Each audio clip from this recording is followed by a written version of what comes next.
gannaaw bi loolu ñu dem ci la solution mi nga xam ni mi ngi ni déj jàkkaarloog Walfadjri am na nag ay banqaas ci bitim réew lépp lu ñu fi lim rek xam leen ni bu ngeen demee bitim réew da ngeen ko fa am nañu ndoxum siti ñoo man si tawat yi ndoxum siti mu lay faj ba nga wér si kàttanu sunu borom koor gaa ngi ñëw gaaw leen ngeen jël si ko. estomac yéen ñi nga xamante yéen a ngi woor naan dama am problème mu xëdd ak yooyu yëpp jeex na jël si leen estomac di ngeen xëdd ba seen biir nekk ca kaw. asma it jël si leen ko yéen ñi nga xamante yéen a ngi woor si kàttanu sunu borom da ngeen koy jël am jàmm.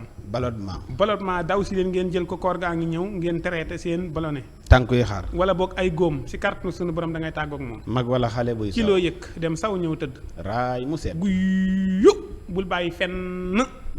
ñu dem ci li nga xam ne nag moom mooy góor gu néew kàttan. bàcc mu leer naññi am na fii si bitigu solution.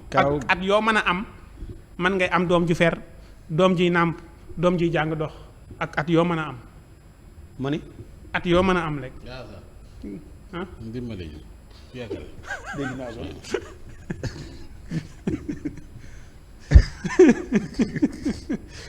te nga moytu sa bopp. déet man si yow laay xool rek de sama yoon nit. naa xoolee ci man. xamuli tu wala man nooy xoolee ci man. yaa ma joxoñ. lu mu la joxoñ. TikTok am laa duggoon de mu inspiré ma. wattul sa bopp li may daax naa wattul sa bopp. defuma dara sa TikTok laa dugg yaa ma inspiré.